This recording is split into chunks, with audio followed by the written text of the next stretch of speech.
दूसरी श्रेणी का त्याग है काम्य कर्मों का त्याग, क्योंकि हम अनंत कामनाएं करते रहते हैं।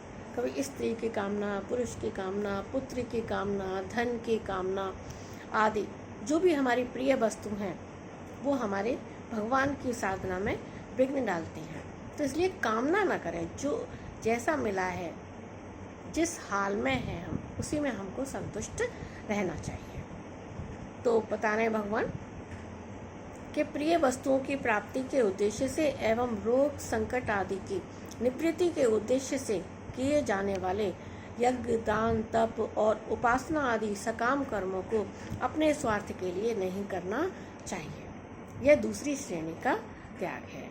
क्योंकि मान लो जितना पैसा हमने बैंक में जमा किया और वो हमने पैसा निकाल लिया तो बैंक बैलेंस हमारा खाली हो गया। इसी तरह से हमारे पास जो भी राम धन है, अगर हमने उसको संसार की भौतिक वस्तुओं के लिए हमने उसका उपयोग कर लिया कि भगवान ये कर देना, भगवान हमारा ये काम बना देना, वो काम बना देना, तो क्या होगा, वो हमारा राम धन जो हमने यहाँ पर कमाया वो हमारा खर्च हो जाएगा।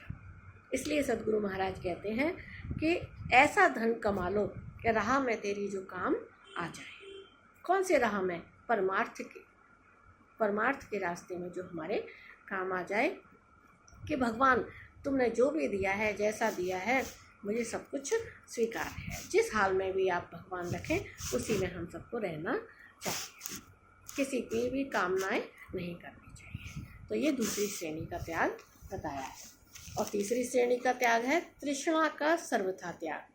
तृष्णा जो हम करते ही रहते हैं, हमारी कि हमको मान मिले, बढ़ाई मिले, प्रतिष्ठा मिले, स्त्री, पुत्र, धन आदि जो कुछ भी अनित्य पदार्थ, अनित्य है, नित्य तो है नहीं ये, है ना, अनित्य यानी कि बदलने वाले हैं, परिवर्तनशील है सब कुछ। प्रकृति क्या है? परिवर्तनशील है। और जो भी कुछ ये पदार्थ प्रारब्ध के अनुसार प्राप्त हुए हैं, उनके बढ़ने की इच्छा को हम सोचते हैं और बढ़े और बढ़े, तो उस बढ़ने की इच्छा को भगवत प्राप्ति में बाधक हमको समझ लेना चाहिए। तो बाधक समझकर उसका त्याग कर देना चाहिए।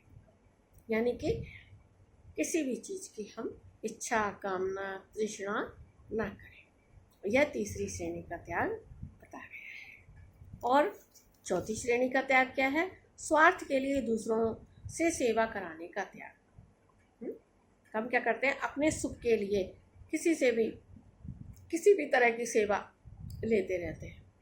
तो गुरु महाराज कहते हैं कि किसी से सेवा के लिए, सेवा की भावना मतलब सेवा करने की भावना रखो, न कि कराने की।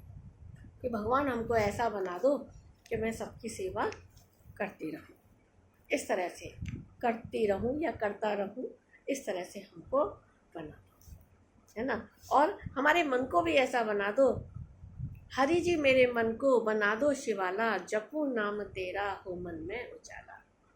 हे भगवान मेरे मन को भी तुम ऐसा बना दो कि मैं भगवान का नाम लेती रहूं, संसार की कोई भी माया मुझे विचलित ना कर पाए। जैसे शिवलिंग पे आप कुछ भी चढ़ाते हैं तो नीचे ही ढुलक जाता है, इसी तरह से मेरे मन को भी ऐसा बना दो कि मेरे मन में संसार की कोई माया रह ना जाए, किसी भी तरह की कोई कामना रह ना जाए। इस तरह से भगवान मुझे भी आप अपना बना दो। तो भगवान से समर्पण करना है, भगवान से अपनापन जोड़ना है, और संसार की वस्तुओं का तो मन से त्याग करना है ना, मन से अंदर से त्याग करना है। बाहर से तो वही देखो, रोटी भी चाहिए इस शरीर के लिए, इस भौतिक शरीर के लिए रोटी, कपड़ा और मकान तीनों चीज़ की आवश्यकता होती है।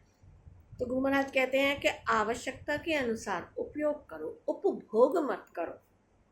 उपभोग माने हम उसमें रम जाते हैं, भोगों में लिप्त हो जाते हैं, वो नहीं। आवश्यकता के अनुसार जितना जैसा जिस चीज़ की आवश्यकता है उसी के हिसाब से, क्योंकि शरीर को तन ढकने को कपड़ा भी चाहिए, है ना, इस जठराग्नि को तृप्त करने के लिए भोजन भी चाहिए और छत भी चाहिए।